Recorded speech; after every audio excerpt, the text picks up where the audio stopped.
No ano terceiro do reinado de Joaquim, rei de Judá, veio Nabucodonosor, rei da Babilônia, a Jerusalém, e a sitiou. Ano terceiro, de acordo com o calendário, isso é 605 a.C.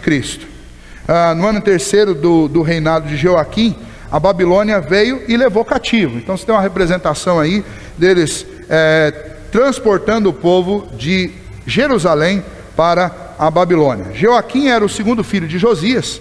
Quando Josias perdeu a vida em Megido, o povo fez Jeoacás, seu quarto filho, rei em seu lugar. Reinou por 3 meses, depois Neco do Egito regressou de sua primeira campanha na Mesopotâmia, e colocou Joaquim no trono. Está lá em 2 Reis 23, 29 a 34.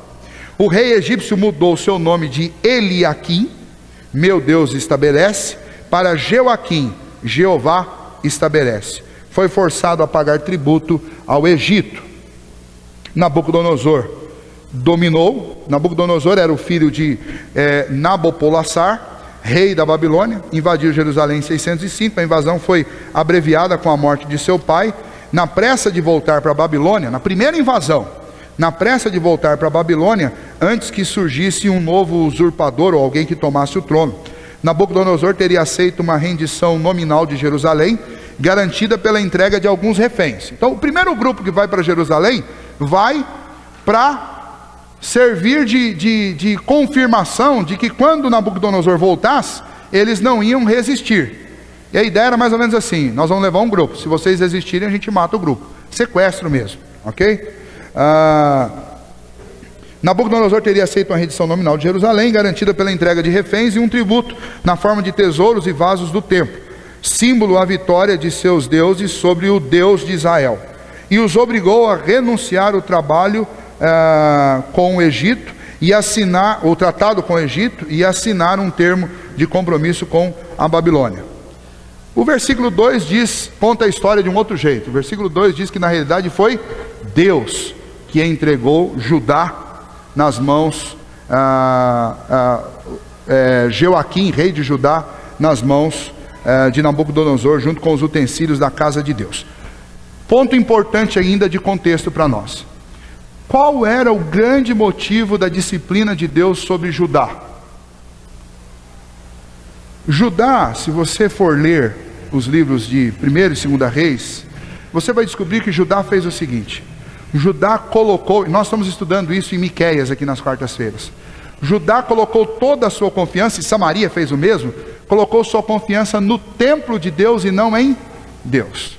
Então eles estavam muito mais preocupados com o templo do que com Deus. O templo dentro de Jerusalém, para eles dava mais segurança do que Deus no coração.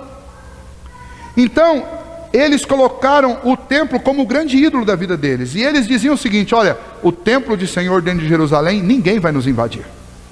A arca da aliança, o propiciatório, o altar dos sacrifícios, o templo do Senhor, Deus está no templo, ninguém entra aqui. E o que Deus faz? Deus entrega Jerusalém. Joaquim é obrigado a entregar os utensílios do templo. O templo que era garantia de segurança agora foi saqueado. E o Deus que fez coisas extraordinárias, como abrir o Mar Vermelho, Deus não impediu ninguém de saquear o templo? Não, porque Deus queria que o povo voltasse a confiar nele e não no templo. Esse era o problema lá. Gente, esse continua sendo o problema hoje. Deus nos dá as coisas e nós gostamos mais das coisas que Deus nos dá do que do próprio Deus. Vou repetir: Deus nos dá as coisas e nós gostamos mais das coisas que Deus nos dá do que do próprio Deus. Foi por isso que o povo de Judá foi disciplinado. Foi por isso que o povo de Judá foi levado para a Babilônia, porque eles se tornaram idólatras. Eles acabaram idolatrando as coisas de Deus, ao invés de adorar o próprio Deus. E o Senhor entregou nas suas mãos a Joaquim. Por quê?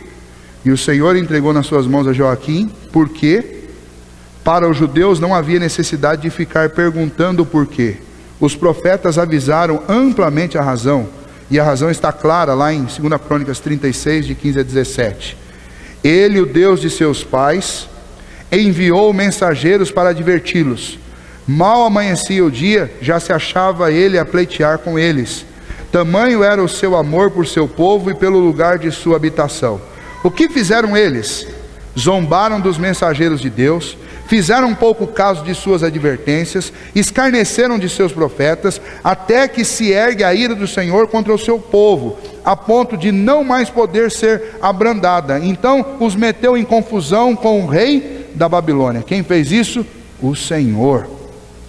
O Senhor deixou que os judeus decidissem livremente quanto ao caminho que eles queriam tomar. Êxodo 19, 5 a 6. Agora, pois, se diligentemente ouvirdes a minha voz e guardardes a minha aliança, então sereis reino de sacerdotes e nação santa. Mas se o povo fosse rebelde, o contrário também era verdadeiro, Deus os deixaria. A semelhança de muitos cristãos da atualidade, eles se recusaram até mesmo a manter-se em paz uns com os outros. Por volta de 931 a.C., a nação se dividiu, o reino de Judá ao sul e o reino de Israel ao norte. O reino de Israel começou a praticar as piores formas de paganismo, até que eles mesmos sacrificavam seus filhos aos deuses da natureza. Em 722, Deus finalmente entregou Israel aos assírios, e com o passar do tempo, a apostasia de Judá se tornou mais séria que a de Israel, sendo no fim levada para a Babilônia, como profetizado. De novo, o Senhor entregou Israel e Judá nas mãos da Babilônia. Quem fez isso foi Deus, para disciplinar um povo que trocou Deus pelas coisas de Deus. Os utensílios do templo, Nabucodonosor limpou o cofre do templo, levou tudo embora. Tudo que Salomão tinha ganhado e conquistado, Nabucodonosor levou embora. Levou-os para a terra de Sinar, o nome comum para designar a região, estou acabando, tá, gente? Para designar a região da Mesopotâmia, posteriormente para designar a Babilônia. Variações nas versões bíblicas: Sinar, Shinar, Sinear, Senaar. Então, trata-se do mesmo lugar. E as coisas foram levadas para a casa do Deus de Israel. Acabou o sinal, fui interrompido, agora eu paro aqui mesmo. Tinha que acabar de qualquer jeito. Mas isso é um pouco de pano de fundo. Daí o restante ficou faltando pouca coisa, depois eu passo para vocês. Mas eu queria convidar vocês para que a gente entrasse nessa jornada mesmo. Meu desafio com vocês é o seguinte: que a gente coloque um pouco a nossa mente nisso. Então, quando você sair de casa no domingo de manhã, você já sabe que você vai descer para a Babilônia. Nós vamos lá, nós vamos entrar junto com esse povo na Babilônia, vamos sentir um pouco o que eles sentiam, vamos tentar entender o que eles estavam passando, porque o que eles estavam vivendo é muito semelhante ao que nós passamos hoje em dia. Embora a gente está livre, não está escravizado em lugar nenhum, mas a nossa vida aqui hoje é muito semelhante à vida do povo de Israel lá na Babilônia.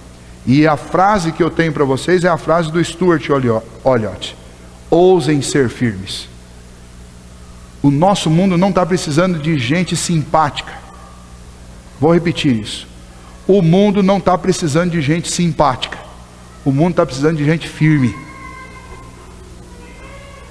A gente está muito preocupado com simpatia, com sorriso, com ser agradável, com ser legal. Mas olha, se simpatia e ser legal resolvesse, o mundo era um paraíso. O que nós estamos precisando é de gente firme. Você não precisa ser mal educado para ser firme. Nós estamos precisando de firmeza. Todos nós. Eu estou precisando de referências firmes. E eu acredito que vocês também, os nossos filhos estão. Todos nós estamos precisando de referências firmes. E com certeza, Deus será muito mais adorado com a nossa firmeza do que com a nossa tentativa de ser simpático aos outros, fazendo concessão da verdade. Então, orem por esse tema, orem por esse período de estudos que nós vamos passar, por esse tempo na Babilônia, aprendendo com Daniel e com seus 3 amigos, ok?